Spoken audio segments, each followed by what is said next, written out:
लोगों की आशा नहीं जिनके साम्य भाव धन रखते हैं, निज पर के हित साधन में जो निश दिन तत्पर रहते हैं। स्वार्थ त्याग की कठिन तपस्या बिना खेद जो करते हैं, ऐसे ज्ञानी साधु जगत के दुख समूह को हरते हैं। बोलो पंच परमेष्ठी भगवान की जय। 1008 श्री आदिनाथ भगवान की जय। अंतिम तृतीय भगवान महावीर स्वामी की जय। जय बोलो आचार्य भगवान गुरुवर श्री विशुद्ध सागर जी महाराज की जय। जय बोलो मुनिषी सुप्रभ सागर जी महाराज की जय। जय मुनिषी प्रणत सागर जी महाराज की जय। जय जैन बंधु। समीचीन विकल्पों का सम्यक समाधान इस लोकप्रिय कार्यक्रम में मैं आप सभी का स्वागत करता हूँ। मुनिश्री सुप्रभ सागर जी महाराज के पावन मुखारविंद से हम सब लोग समीचीन विकल्पों का सम्यक समाधान सुन रहे हैं। देश विदेश विभिन्न प्रांतों से जो हमें विकल्प प्राप्त हो रहे हैं, उस विकल्प को मुनिषी सुप्रभ सागर जी महाराज एवं मुनिषी प्रणत सागर जी महाराज के माध्यम से हम सब लोग समीचीन विकल्पों का श्रवण कर रहे हैं। इस कार्यक्रम के दौरान जो पूछे जाने सवाल है, उस सवालों की प्रतियोगिता का नाम है सुविशुद्ध ज्ञानधारा प्रतियोगिता। और इस प्रतियोगिता के माध्यम से 3 विजेताओं का चयन किया जाता है और वो 3 विजेताओं को पारितोषिक दिया जाता है। ये जो कार्यक्रम है, ये जो प्रतियोगिता है, इसका मूल उद्देश्य कोई स्पर्धात्मक बढ़ावा देने का नहीं है। इसका उद्देश्य मात्र और मात्र इतना ही है कि जो ज्ञान धारा आचार्य भगवान ने प्रवाहित की है, उसमें हम लोग और आगे बढ़ते जाए और इस जिनवानी की सेवा कर पाएँ। और इसी कार्यक्रम के बीचों बीच में वो 3 सवाल आपको नीचे पट्टी पे दिखाई देते हैं। आपको वो 3 सवाल के जवाब आपको 6:15 तक 6:15 पे प्रतिदिन आपको भेजने होते हैं। मैं मुनिश्री के चरणों में बारंबार नमोस्तु करता हूँ एवं आज के कार्यक्रम को यही से प्रारंभ करते हुए उनसे यही आशीष मांगता हूँ कि स्वामी आपका आशीष ऐसे ही हमारे ऊपर बना रहे। नमोस्तु नमोस्तु नमोस्तु महाराज जी। ओम नमः सिद्धेभ्य पंच परमेष्ठी भगवान की जय। परम पूज्य आचार्य भगवंत गुरुवर विशुद्ध सागर जी मुनि महाराज की जय। परम पूज्य मुनि श्री सुप्रभ सागर जी महाराज की जय।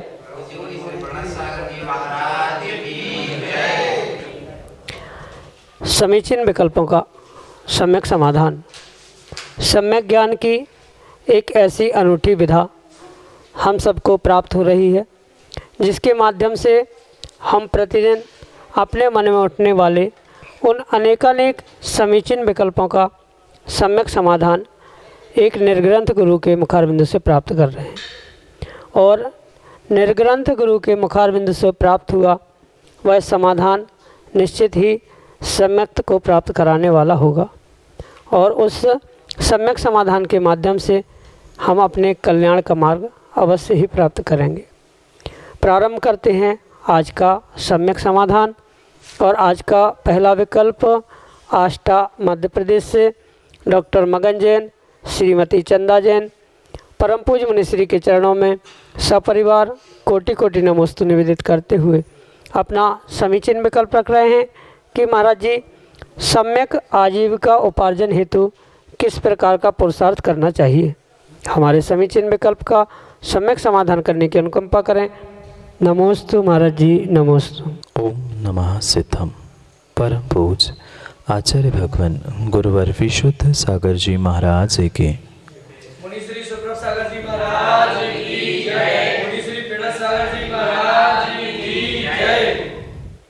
आजीविका करना एक श्रावक का कर्तव्य सा ही प्रतीत होता है। और जब तक श्रावक अपने गृहस्थी में किसी अर्थ पुरुषार्थ के लिए आजीविका नहीं करेगा, तो वह उसकी गृहस्थी भी योग्य प्रकार से नहीं चल सकती। पर यह बात भी परम सत्य है कि जो आजीविका अपनी गृहस्थी चलाने के लिए व्यक्ति कर रहा है, वहाँ पर सम्यक आजीविका होना ये बहुत आवश्यक है। क्योंकि बहुत सारे वर्तमान में ऐसे भी जीव हो चुके हैं जो मात्र उस आजीविका के पीछे पता नहीं कितने सारे जीवों का घात करके अपने आप को बहुत बड़े धर्मात्मा और पुण्यात्मा मान रहे हैं कि मैं बहुत अच्छा काम कर रहा। मात्र जगह जगह पर बहुत सारा दान देने से आप धर्मात्मा नहीं कहलाओगे, अपितु आपके उस सम्यक आजीविका के उन साधनों से ही आप वास्तव में धर्मात्मा कहलाए जा सकते। इसलिए जो आगम के परिप्रेक्ष्य में जिसमें प्रचुर प्रकार की हिंसा कही गई है, प्रचुर मात्रा में जिसे हिंसा का कारण कहा गया है, ऐसे कारणों से या ऐसे साधनों से एक श्रावक के लिए आजीविका करना सम्यक आजीविका नहीं है। जैसे कि आगम ग्रंथों में लिखा है, जो भट्टा आदि का काम करते हैं, यानी जो बहुत प्रचुर मात्रा में वर्तमान की अगर भाषा में हम कह दें होटल, रेस्टोरेंट, ढाबा आदि चलाना हो, या आटा चक्की चलाना हो, जूते आदि की दुकान हो, साथ साथ जो वर्तमान में बहुत सारे जीवों को मारने के लिए खाद के साथ साथ जो खेतों के लिए दवाई आदि बेचने का काम है, ये परिपूर्ण रूप से आगम के परिप्रेक्ष्य में सम्यक आजीविका नहीं है।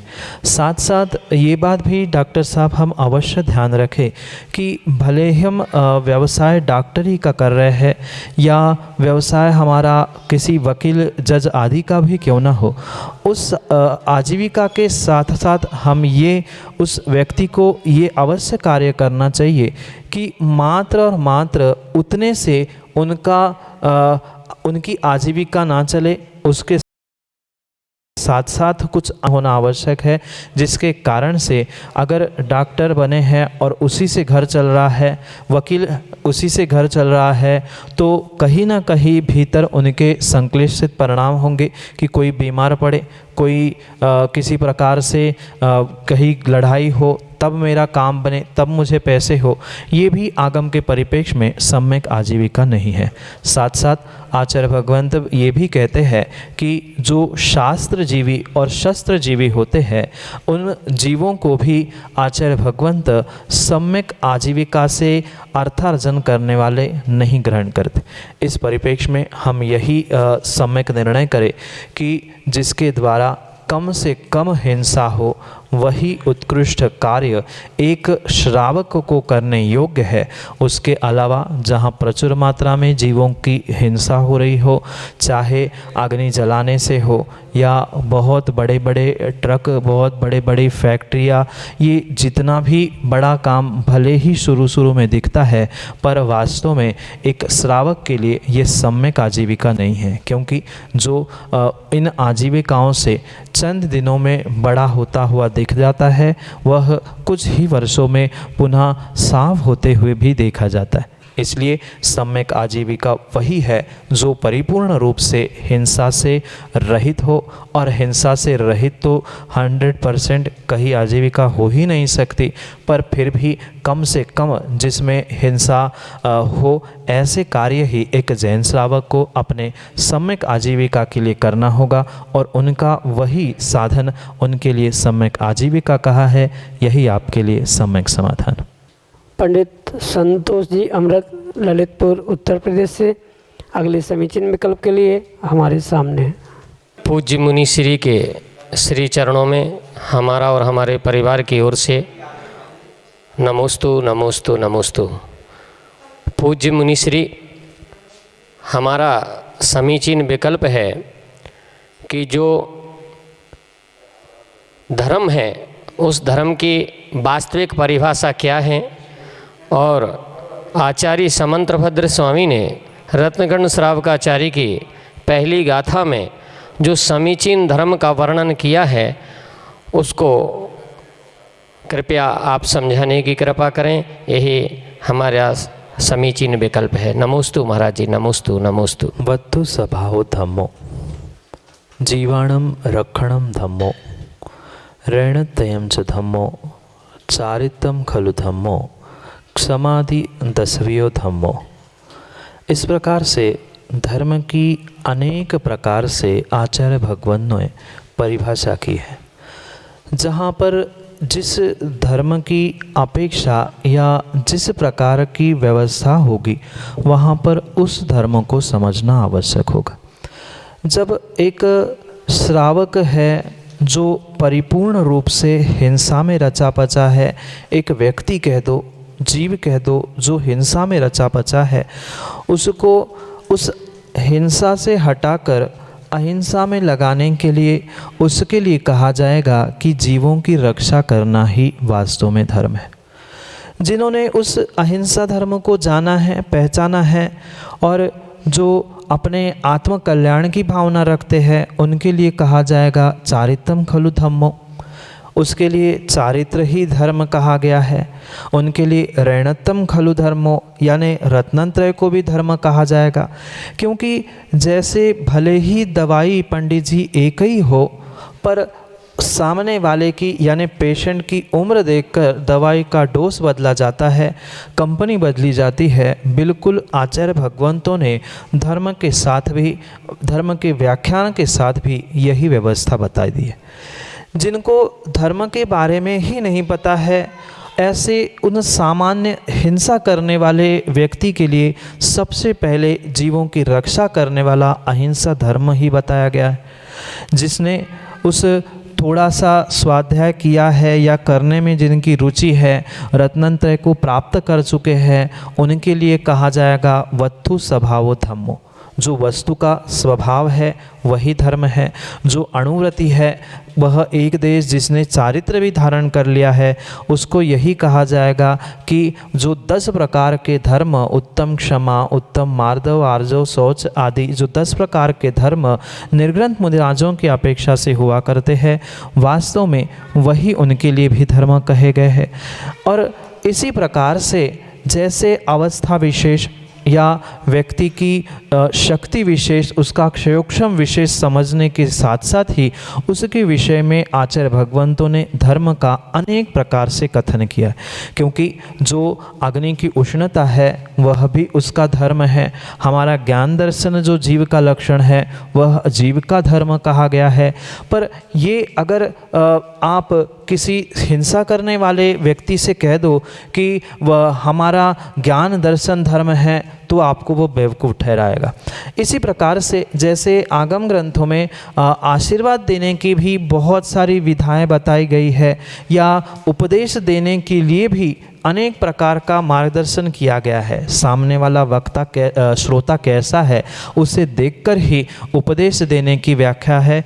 बिल्कुल उसी प्रकार से आचार्य भगवंतों ने अनेक ग्रंथों में, अनेक स्थानों में उस धर्म स्वरूप अनेक प्रकार। हमारा ये जैन धर्म मात्र किसी एक विशेष को ही मानने वाला या महावीर को ही मानना जैन धर्म नहीं कहा, सुप्रभ सागर को ही मानना या विशिष्ट किसी ग्रंथ को ही मानना, ऐसा कहीं भी धर्म नहीं कहा गया। क्योंकि हमारा जैन धर्म अनेकांत से युक्त है और उस अनेकांतात्मक धर्म से हम अनेक अंत यानी अनेक दृष्टिकोण, अनेक धर्मों को ग्रहण करते ही धर्म का स्वरूप भी हमें अनेकांत से ही समझना होगा और धर्म के स्वरूप को भी हमें अनेकांत से ही कहना होगा।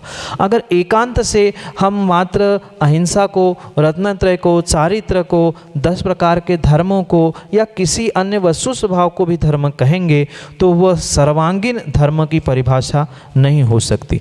जहाँ समीचीन देशयामी समीचीनम ऐसे कहते हुए आचार्य भगवान ने धर्म का स्वरूप जरूर कहा है, वहाँ पर श्रोता जो है वह ज्ञानी या बुद्धिमान ऐसा मानकर आचार्य भगवान ने सम्यक दर्शन, सम्यक ज्ञान और सम्यक चारित्र रूपी उस रत्नत्रय को ही धर्म कहा है।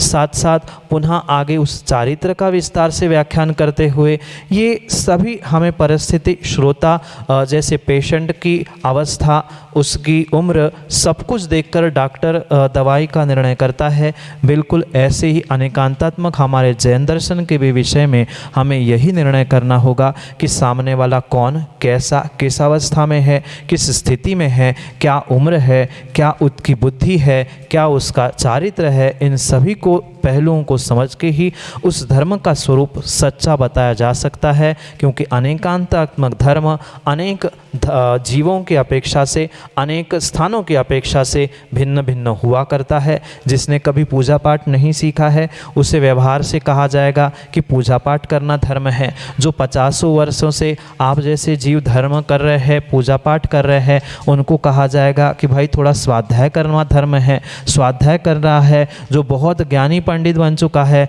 उसके लिए फिर कहा जाएगा भाई कब तक ज्ञान करोगे, थोड़ा सा चारित्र धारण कर लो, आपके लिए चारित्र धर्म है। वह जब चारित्र को धारण करता है, 6वें 7वें गुणस्थान में जुड़ने वाले मुनिराजों को कहा जाएगा कि अभी कब तक तुम 6वें 7वें में रहोगे, तुम्हारे लिए शुद्धोपयोग धर्म है, तुम शुद्धोपयोग को प्राप्त करो, श्रेणी चढ़ो और फिर 13वें 14वें गुणस्थान प्राप्त करके भगवत्ता को प्राप्त करो।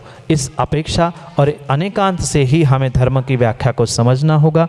यही आपके लिए सम्यक समाधान। सुख कुमार जैन, ललितपुर उत्तर प्रदेश से अगले समीचीन विकल्प के लिए हमारे सामने।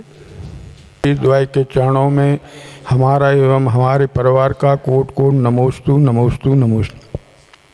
हम अशोक कुमार ललितपुर नई बस्ती से हैं। महाराज जी, हमारा प्रश्न है कि प्रतिक्रमण में जो 7 गारव आया है वो 7 गारव क्या है, उसको कृपा करके समझाइए। नमोस्तु महाराज जी, नमोस्तु नमोस्तु। गारव का अर्थ होता है गर्व, घमंड, मान, अहंकार। जो अपने आप में किसी वस्तु को प्राप्त करने के बाद जो व्यक्ति को ये अनुभव में आ रहा है कि मेरे पास ये है, मैं इतना बड़ा व्यक्ति हूँ, इस प्रकार के जो मान कसाय के निमित्त से, अहंकार के कारण से जो भीतर परिणाम हो रहे हैं, उन परिणामों को ही आचार्य भगवंत ने गारव कहा। जैसे हिंदी के उस प्रतिक्रमण में जो 3 प्रकार के गारव कहे गए हैं, उन 3 प्रकार के गारव का वहाँ पर परिपूर्ण रूप से अभिप्राय गारव यानी गरो, जैसे बुंदेलखंडी में कहते गरो होना, भारी होना, जो इन 3 कारणों से अपने आप को बड़ा मानता है, भारी मानता है, उनके पास वह 3 प्रकार का गर्व यानी घमंड कहा गया। उसमें से सबसे पहला घमंड या गारव रस गारव है, दूसरा रिद्धि गारव है और तीसरा साता गारव है। कभी कभी उस साता गारव को ही आचार्य भगवंत ने 7 गारव ऐसा लिखा गया है। वहाँ पर अभिप्राय यही है कि जिसके पास किसी भी प्रकार की रिद्धि है, वह अपनी रिद्धि में अहंकार करता है, गर्व करता है कि मेरे पास पता है इतनी सारी रिद्धियाँ, मैं जब भी भोजन करने के लिए बैठता हूँ मुझे 6 रस भोजन में मिलते हैं। ये रस गारव हुआ। रिद्धि की प्राप्ति होने से उसके प्रति जो घमंड है, गर्व है, वह रिद्धि गारव है। और मेरे जैसा तो साता, मेरे जैसा तो सुख किसी के पास नहीं है, मैं घर में बहुत सुखी हूँ, मेरे जैसे बेटे बहुए सब कुछ मैंने कर लिया, मैं बहुत सुखी हूँ। ठीक, सुखी होने में कोई ऐतराज़ नहीं था, पर उसका अहंकार जो है कि मेरे जैसी साता किसी के पास नहीं है, उस साता या सुख के बारे में जो गर्व कर रहा है, घमंड कर रहा है, उसके लिए आचार्य भगवंत कह रहे हैं वह उसका साता गारव है या 7 गारव है। 7 गारव से वहाँ पर 7 अंक से अभिप्राय नहीं है, अपितु साता जो साता असाता वेदनी के निमित्त से सुख दुख आदि हो रहा है, उस साता यानी सुख के निमित्त से अपने आप में जो ये घमंड कर रहा है कि मेरे जैसा बाकी कोई भी साता में नहीं है, इस पूरे समाज में, देश में, राष्ट्र में मैं ही एक साता वेदनीय का अनुभव करने वाला सुखी जीव हूँ, मैं ही साता से युक्त हूँ, ऐसा जो मेरा विचार चल रहा है, ऐसा जो जीव का परिणाम चल रहा है, उसे ही आचार्य भगवंत ने साता गारव कहा है। और उसके ही निमित्त से प्रतिक्रमण में आचार्य भगवंत कहते हैं अगर इन 3 गारव के निमित्त से मेरे परिणाम अगर खराब हुए हो, रस गारव, रिद्धि गारव या साता गारव के कारण से मैंने कभी अहंकार किया हो, गर्व किया हो, घमंड की हो, तो तत्समिच्छा में दुक्कडम, ये सभी मेरे दोष मिथ्या हो, ऐसा उस प्रतिक्रमण में इन 3 गारव का अभिप्राय है, जो कि आपके लिए सम्यक समाधान से। अभय कुमार जैन, झिझियावन उत्तर प्रदेश से अगले समीचीन विकल्प के लिए हमारे सामने। महाराज जी नमोस्तु। मैं एक सम्यक समाधान चाहता हूँ। महाराज जी, अगर किसी जैन की लड़की ने अजैन लड़के से शादी कर ली है तो क्या वह अपने दामाद से शांति धारा अभिषेक पूजन आदि करा सकता है या नहीं? और अगर महाराज जी उसने शांति धारा अभिषेक कराई है तो उसको क्या प्रायश्चित करना चाहिए? हमारी शंका का समाधान करें महाराज जी। पहली तो बात, जो अन्य स्थानों पर जिस भी लड़की ने या लड़के ने शादी की है, परिपूर्ण रूप से आगम के परिप्रेक्ष्य में इस विषय को हमें समझना आवश्यक है। कहाँ पर कौन क्या कर रहा है, क्या करवा रहा है, क्या हो रहा है, उससे आगम का कोई भी तालमेल नहीं है। इसलिए पहली तो बात, हम आगम के सत्य को समझने का प्रयास करें, फिर हमें क्या करना है क्या नहीं करना है इसके विषय में स्वयं निर्णय करें। आगम तो इस बात को कभी भी स्वीकार नहीं कर सकता कि अन्य स्थानों पर जो विवाह आदि संपन्न हुए हैं उस दामाद आदि को किंचित भी आगम के परिप्रेक्ष्य में शांति धारा हो, चाहे अभिषेक हो, पूजा विधान आदि कोई भी कार्य हो, उन कार्यों में संलग्न होने की आज्ञा परिपूर्ण रूप से आचार्य भगवंतों ने प्रदान नहीं की। पहली बात, अगर विवाह से पहले उस लड़के का गोत्र परिवर्तन हुआ है या उसके पूर्व कुछ आगम की व्यवस्था के अनुरूप कार्य हुआ है तो फिर भी कुछ होना संभव है। पर आगम के परिप्रेक्ष्य में ये शादी के विवाह के उपरांत यह कार्य करके उनको शुद्ध आदि करवाना कहलवाना, ये आगम के परिप्रेक्ष्य में पूर्वाचार्यों की किंचित भी व्यवस्था नहीं है। और इस परिप्रेक्ष्य में हम तो यही कहना चाहते हैं, चाहे अभिषेक हो, शांति धारा हो या कोई भी ऐसा धार्मिक कार्य हो, उस स्थिति में वह बालक हो, दामाद हो, नहीं कर सकता है। और किसी ने किया हो तो उसके लिए गुरु वर के पास पहुंचकर, आचार्य भगवंतों के पास पहुंचकर उसके लिए पश्चाताप प्रायश्चित आदि ग्रहण करना चाहिए, क्योंकि सामूहिक स्थानों से, सामूहिक कार्यक्रमों से प्रायश्चित पश्चाताप आदि नहीं दिया जाता। आप व्यक्तिगत जो भी व्यक्ति हो वह वहाँ गुरुदेव, आचार्य भगवंत आदि के पास पहुँचे और अपनी आलोचना गरहा आदि करते हुए, अपनी गलती का एहसास करते हुए पश्चाताप पूर्वक प्रायश्चित ग्रहण करें, वही उससे छूटने का मार्ग है। यही आपके लिए सम्यक समाधान। ऋचा जैन, ललितपुर, उत्तर प्रदेश से अगले समीचीन विकल्प के लिए हमारे सामने। दोनों महाराज जी के चरणों में बारंबार नमोस्तु नमोस्तु नमोस्तु। महाराज जी, मेरा प्रश्न यह है कि जैसे आजकल लोगों की पुण्यतिथि पर विधान या पूजा आदि का धार्मिक अनुष्ठान किया जाता है, तो क्या उस जीव को अभी जिस भी पर्याय में वर्तमान में है उसको इस क्रिया आदि का थोड़ा सा भी पुण्य मिलता है या नहीं? मेरे समीचीन विकल्प का सम्यक समाधान करने की कृपा करें। नमोस्तु महाराज जी, नमोस्तु। बहुत अच्छा प्रश्न है। ये बहुत सारे जीव वर्तमान में अन्य दर्शनों से प्रभावित होते हुए अपने जैन दर्शन के, जैन धर्म के सिद्धांतों का अपलाप कर रहे हैं। ऐसा किंचित भी संभव नहीं हो सकता। जो इस पर्याय से निकलकर दूसरी पर्याय में गया है उसकी शांति के लिए विधान, अभिषेक, शांति धारा, पूजा पाठ, ये सब कुछ मात्र और मात्र हमारी व्यक्तिगत मानसिक एक शांति के लिए किया जा रहा है। पर आगम के परिप्रेक्ष्य में और जैन धर्म के सिद्धांतों के परिप्रेक्ष्य में ये परम सत्य है। जो जीव इस पर्याय से यानी मनुष्य पर्याय से निकलकर अन्यत्र पहुंच गया है, उस पर्याय में उसकी शांति की व्यवस्था आप यहाँ बैठे बैठे नहीं कर सकते। रही बात दूसरी पर्याय की, नहीं, आप वर्तमान में भी आप लाख प्रयास करना माँ पर ना आप अपने बेटे का, आपके बेटे के पिता का या घर में रहने वाले किसी भी सगे संबंधी का भी शांति धारा, अभिषेक, पूजा विधान करने से ज़रूरी नहीं है कि उन आपके करने से उनका कल्याण हो।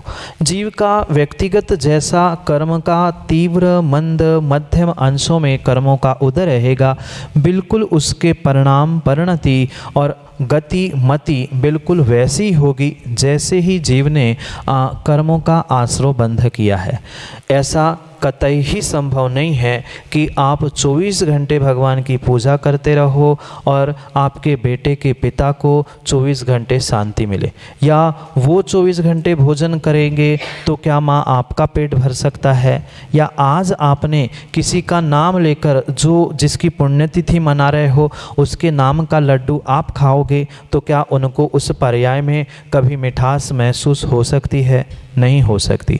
जैसे इन पुद्गलिक बाहर के द्रव्यों का विषय है, बिल्कुल वही व्यवस्था हमें इस अंतरंग धर्म अनुष्ठान आदि क्रियाओं में भी समझनी होगी।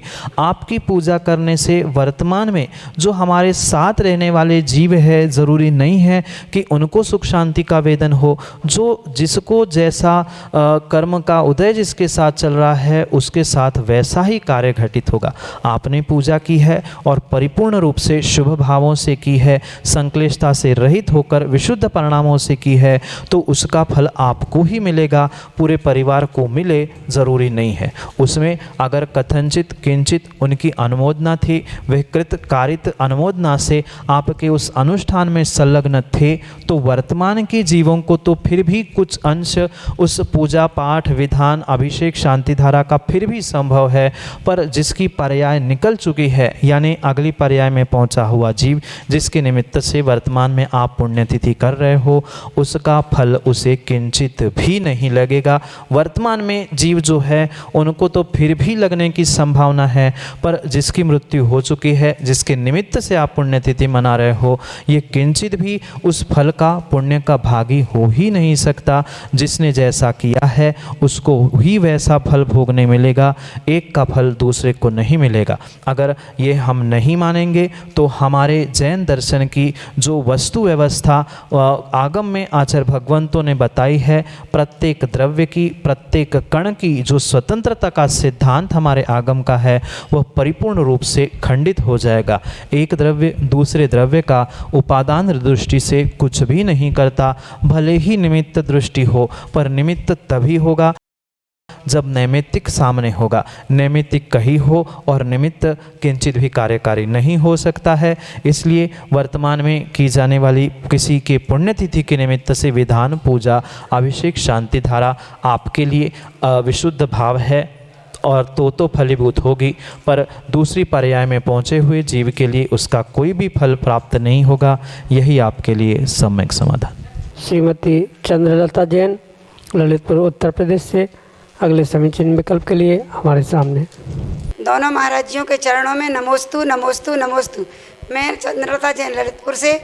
समीचीन विकल्प है कि महाराज जी शास्त्र और पुराण में क्या अंतर है, कृपया मेरा सम्यक समाधान करें। नमोस्तु। जो आप्त के द्वारा कथित है, संकेत आदि से जो भी वर्णित है उसे ही आगम कहा है, और उस आगम को ही जो लिपियों में कागज़ों में निबद्धित किया गया है उसे ही किसी अपेक्षा से हम शास्त्र कहते हैं। और उन शास्त्र के आगम के ही परिप्रेक्ष्य में जो उसके 4 अनुयोगों में विभाजन करते हुए जो आचार्य भगवंतों ने प्रथमानुयोग, करणानुयोग, चरणानुयोग, द्रव्यानुयोग आदि की व्याख्या की है, वह शास्त्र आगम के ही 4 अनुयोग कहे गए। और उन शास्त्र आगम के 4 अनुयोगों में से जो पहला अनुयोग है प्रथमानुयोग, उसके अंतर्गत यह पुराण शास्त्र आते। सामूहिक रूप से या इस प्रकार से हम समझे कि ये शास्त्र एक सामान्य संज्ञा है और उसमें प्रथमानुयोग के अंतर्गत आने वाले ये पुराण एक विशेष संज्ञा है। जैसे पेड़ है और फिर आम का पेड़, बबूल का पेड़, नीम का पेड़, ऐसे जैसे वर्गीकरण है, बिल्कुल आगम शास्त्र के ही जो वर्गीकरण किया गया है उसकी विशेषता को ग्रहण करते हुए वहीं पर हमें ये समझना होगा वह पुराण, चरित्र आदि आदि उस प्रथमानुयोग के विशेषताओं को लिए हुए व्याख्यान है। जब एक ही महापुरुष का मात्र चारित्र लिखा जाता है, उसकी जीवन लिखा जाता है, वह उसका चरित्र कहा जाता है।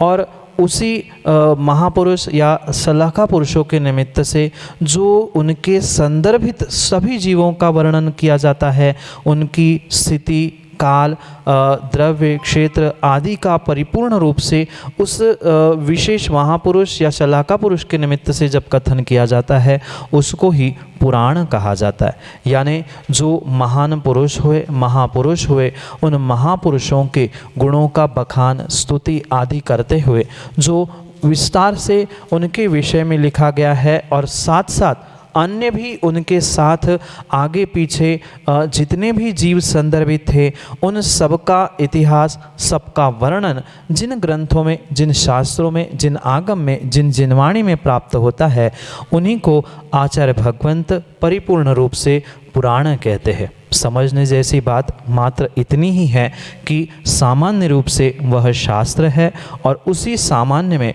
जो विशेष महापुरुष, 63 शलाका पुरुष आदि आदि पुरुषों का जो गुणगान करते हुए उनका और तात्कालिक व्यवस्थाओं का आदि आदि का वर्णन जिन ग्रंथों में, जिन शास्त्रों में प्राप्त होता है उसे ही आगम के परिप्रेक्ष्य में पुराण कहा गया है। पुराण प्रथमानुयोग का ही भेद है और ये शास्त्र उस प्रथमानुयोग, करणानुयोग, चरणानुयोग और द्रव्यानुयोग उन सभी में सामूहिक रूप से एक रूप से ग्रहण किया गया जिनवाणी शास्त्र आगम का ही पर्यायवाची नाम वह शास्त्र है। विशिष्टता से ही उसे अनुयोगों की अपेक्षा से पुराण, चरित आदि उस प्रथमानुयोग के अंतर्गत ग्रहित किया गया है।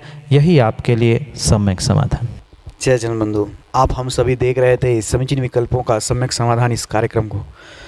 यह कार्यक्रम प्रतिदिन शाम को 4 बजे पारस टीवी चैनल पे एवं 5:13 पे प्रतिदिन सुप्रभु आज इस यूट्यूब चैनल से प्रसारित होता है। मुनिश्री की प्रवचन 7:40 पे सामायिक कैसे करें इस विषय पे जिनवाणी चैनल टीवी पे प्रसारित होते हैं। आप उस कार्यक्रम के माध्यम से लाभ ले सकते हैं।